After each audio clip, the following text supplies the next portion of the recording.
bütün varlıkına yıkan var ötüşü, bizne terbiye kılmışı, bizge bizinin nimetlerin birinci rızıklandırışı, bir Allah Hak Subhanahu ve Teala'ya hamd sana maqtovlarimiz, ulug'lovlarimiz bo'lsin.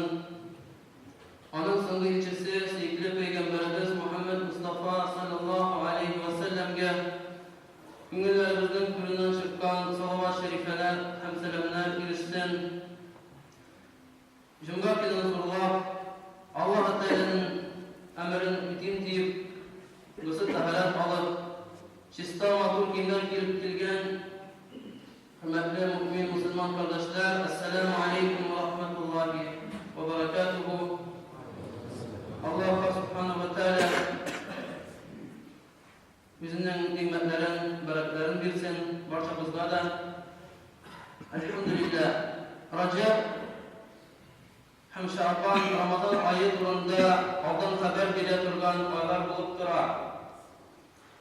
Bu iki mübarek ay aşağı biz izgi Ramazan'da düşeriz. Bu aylarda biz Ramazan'da hazırlanırız. Bugünkü vakitimiz inşallah Recep ayı onun faziletleri kurunda bulaşır.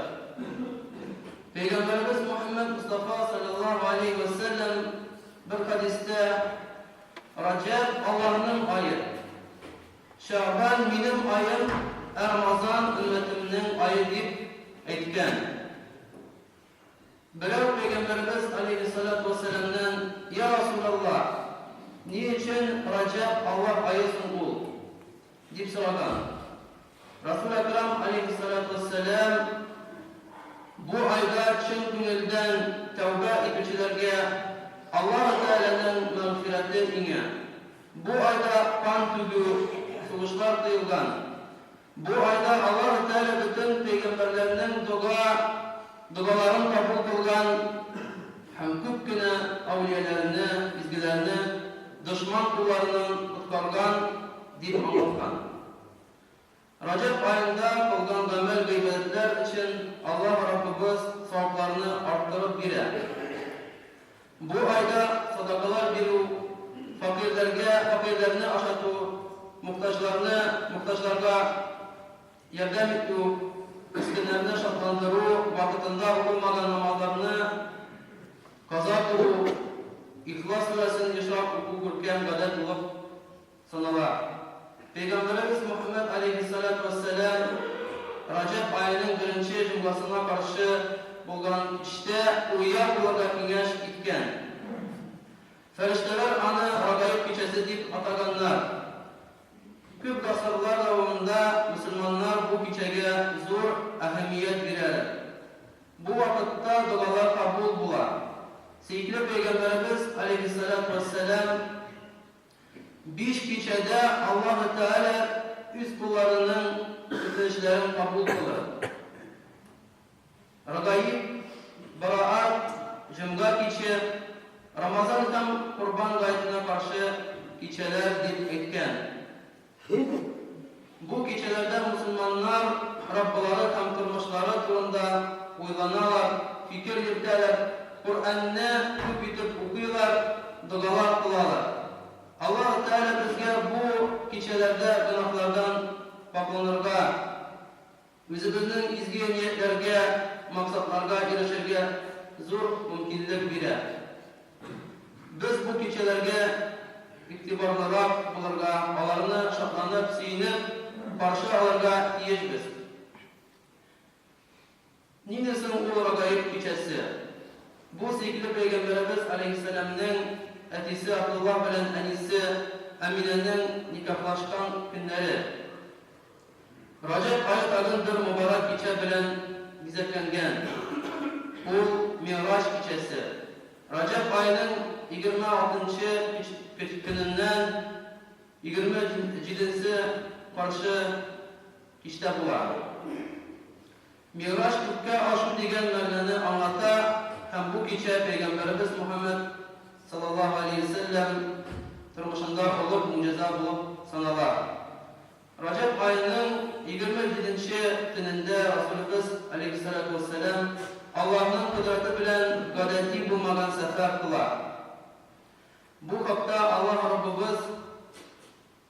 El-İsra suresinin 1. ayetinde bu ayet ayette بعد أعوذ بالله من الشيطان الرجيم بسم الله الرحمن الرحيم سبحان الذي أسرى بعبده ليلا من المسجد الحرام إلى المسجد الأقصى الذي باركنا حوله لنريه من آياتنا إنه هو السميع البصير. Üst kulun bir tunda haram mescitten ayetlerimizni ko'rsatuv uchun tire-yog'in barakatli etgan Iroq mescidga ko'chirgan Zotdan chillab da har narsani eshituvchi, ko'ruvchi. Rivoyatlar bo'yicha Rasululloh Muhammad alayhissalatu vassalam Makka Mukarrama shahrindagi Harom masjidida izgi masjid ya'ni Ka'batulloh yanında yuqlab yotgan vaqtida Jibril farishta Burak deb atalgan hayvonga otlanib keladi. Peygamberimiz aleyhissalatu vesselam Burak bilan yashin tezligida Harom masjididan Quds shahrindagi Yerusalim al-Aqsa masjidini Iroq masjid deb atalib shunga ko'chadi. Shunda Allohning Rasuli Muhammad aleyhissalam boshqa payg'ambarlarga imom bo'lib, olg'a safda namoz o'qiydi. Shulay etib Alloh taolo payg'ambarimiz alayhisalamning boshqa payg'ambarlardan ustun bo'lishini ko'rsatadi. So'ngra Muhammad alayhissalatu vassalamga 5 savol keltirib qo'yadi. Ularning birisida suv, ikkinchisida sut, ham uchinchisida xamir bo'ladi. Allohning Rasuli Muhammad alayhissalatu vassalam sut solingan savatni soyli. Jibril farishta Peygamberimiz aleyhisselamning sayrog'ini ko'rgach, "Ey Muhammad, sen ham sening ummating durust yo'lda. Isirtkich ichu harom" deb aytib jiboradi. Sutning oqtisi haqiqatning, durustlikning, iminlikning belgisi bo'lib turadi. Shundan so'ng Alloh taolaning amri bilan Peygamberimiz Muhammad aleyhissalatu vesselam Jibril farishta bilan ko'kka minadi. Muhammad aleyhissalatu vesselam jidil qat oshib ketganda, aning har qapusida o'zine qadar yer yuzuna kelib ketgan payg'ambarlar Adam, İdris, Musa, İsa ham Ibrohim alayhissalom bilan uchrashadi. Jibril farishta maxsus bir chekka Sidra maqomga qadargina bora oladi. Shunda yetgach, Jibril farishta menga qo'yilgan chek shunda bitdi. Alloh taolo borga ruxsat yo'q deb aytib qo'ydi. Payg'ambarimiz Muhammad alayhissalatu vassalam safarning o'zigina davom etadi. Rasululloh alayhissalatu vassalam jannat bilan jahannam g'alamatlarini ko'radi. Allah Teala bilen seyleşiyor, vakitine erişer.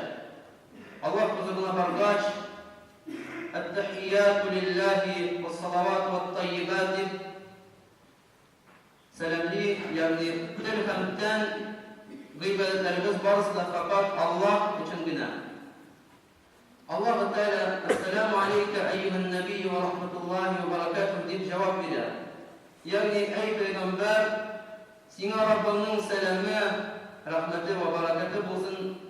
Muhakkakça Peygamberimiz aleyhissalatu vesselam "Esselamu aleyna ve ala ibadillahi salihin" deyip aytar.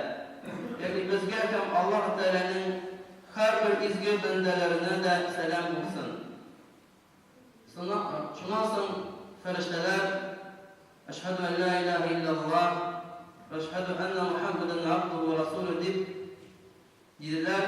Yani chin ko'ngildan bir Allohdan boshqa hech bir iloh yo'q, Muhammad onun Alloh ham elchisidir deb shahodat beramiz deb shahodat kalimasini aytadilar. Bu so'zlarni biz borimizda qilmazda, ya'ni at-tahiyatga o'tirgach o'qiymiz.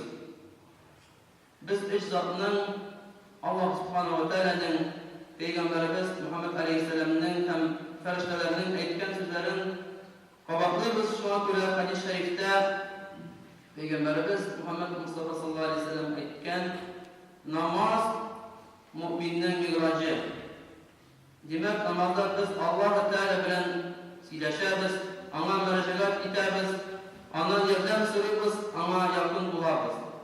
Шундый олуг бәхеткә көн сайын 5 тапкыр ирешеп торабыз.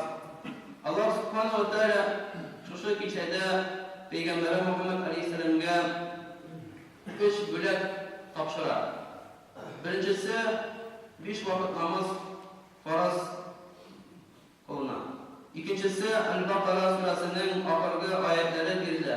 Ягъни амана расул бима унзила илейхи раббихи вал муъминун. Һәм өченчесе Пәйгамбәрбез алейһиссәламгә кыямәт көнендә өммәтен яклау хукукы бирелә. Ягъни Пәйгамбәрбез Мөхәммәд алейһиссәлату вассалам кыямәт көнендә гөнаһлы мусламаннарга ярдәм биреп, шәфаәт кылып, аларны газаплардан коткара алачак. Аллаһ Субханаһу ва Тәгалә һәрберебезгә намазларыбызны вакытында дөрес һәм ихлас итеп укырга насыйп ва муяссар кылса иде. Ва aqulu qawli hada